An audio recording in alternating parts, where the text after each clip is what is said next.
What's going on, everybody? Welcome back to another episode of Tony's Keys. This is episode number 8, the weekly series where I let my CLZ Comics app pick the books that I'm going to spotlight for this episode. So let's roll that intro and we will get down to business.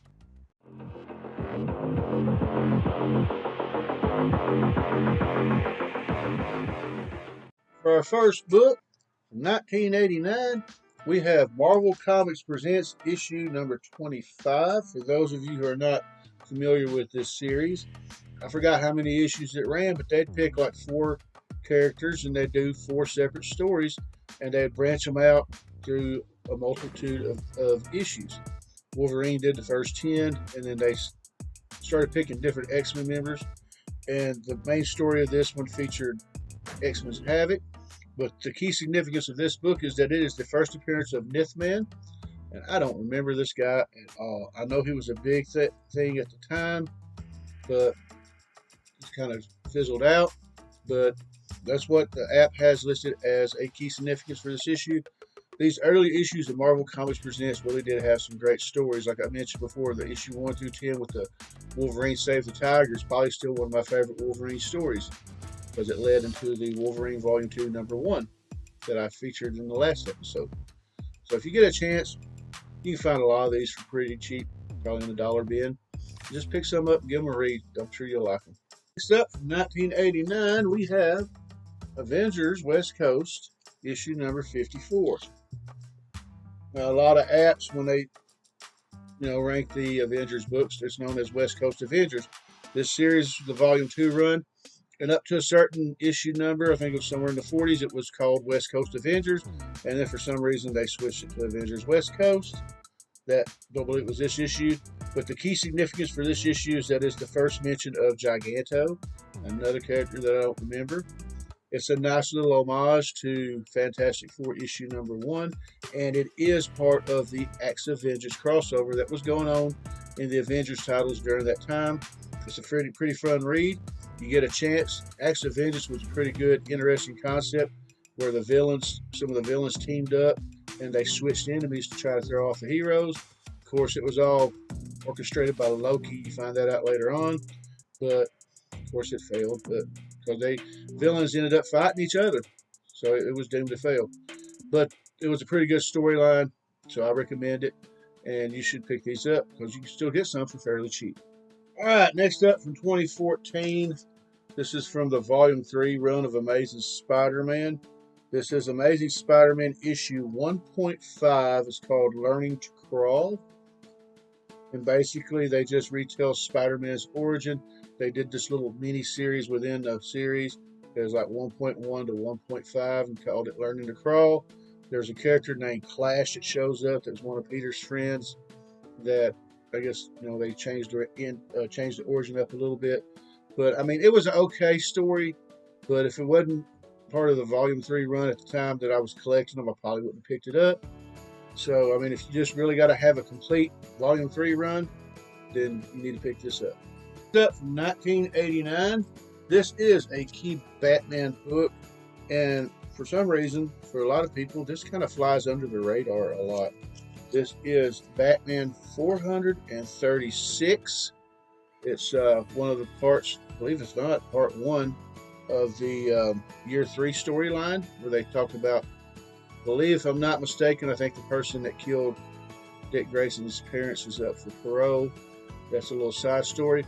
But this is the first appearance of Tim Drake, because they retell a little bit of Dick's origin, and you find out that the day that his parents were murdered, right before that, they meet this little kid named Tim Drake, and they take a picture with him, and they classify this as his first appearance. Even though it was a flashback, it still is counted as the first appearance of Tim Drake.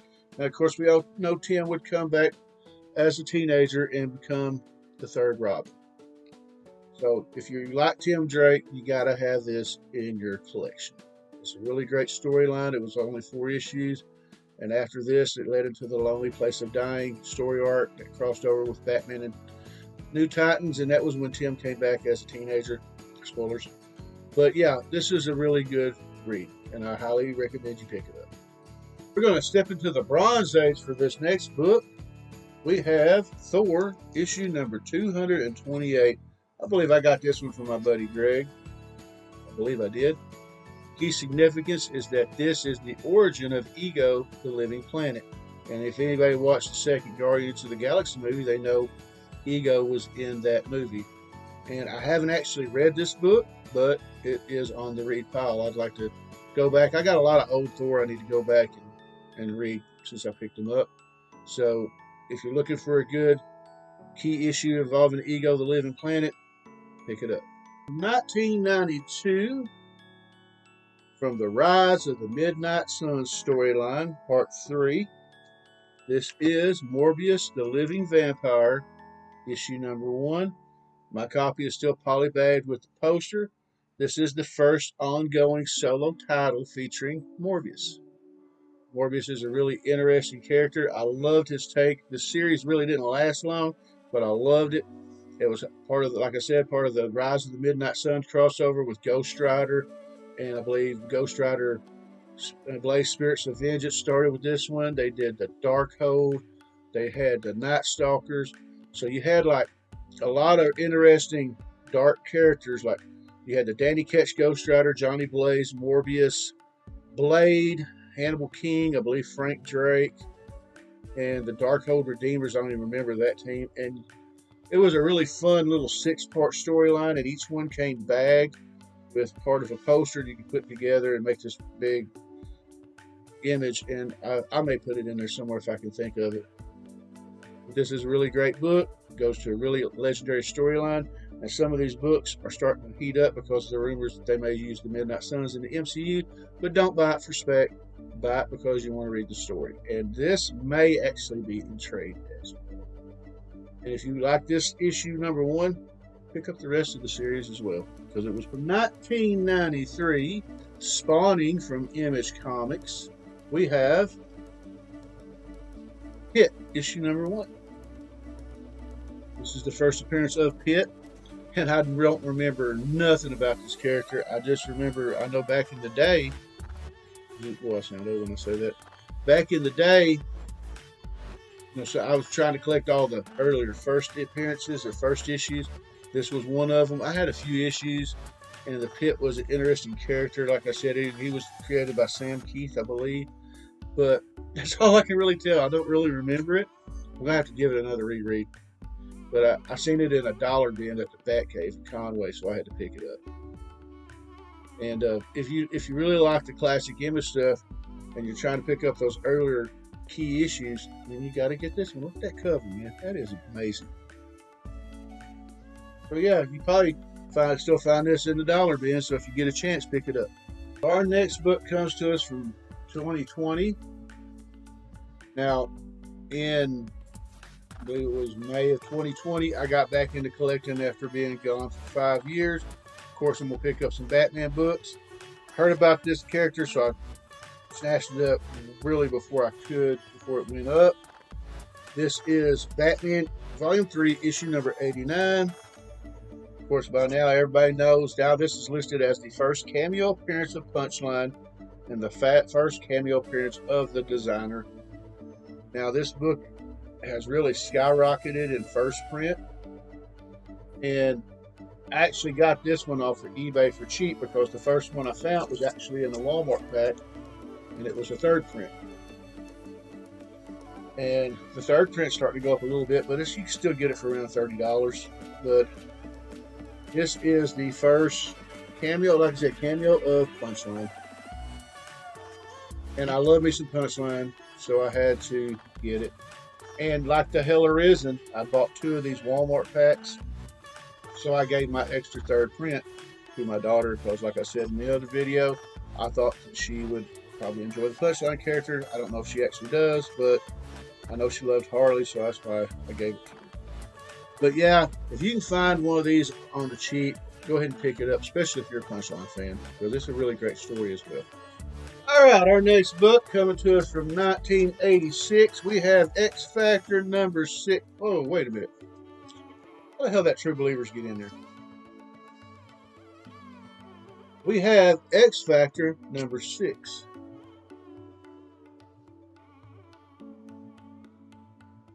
This is the first full appearance of Apocalypse. Enough said. I got this one from my buddy Greg for fairly cheap, and it's still fairly cheap.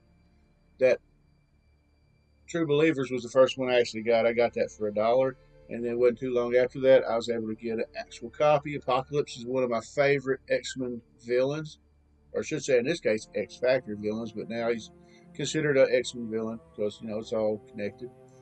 But yeah, this is a really great read, and the fact that you can actually still get it for dirt cheap. I really believe the X-Men, what was the name of that movie?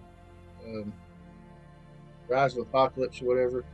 The X-Men movie with Apocalypse, I think it really hurt the book.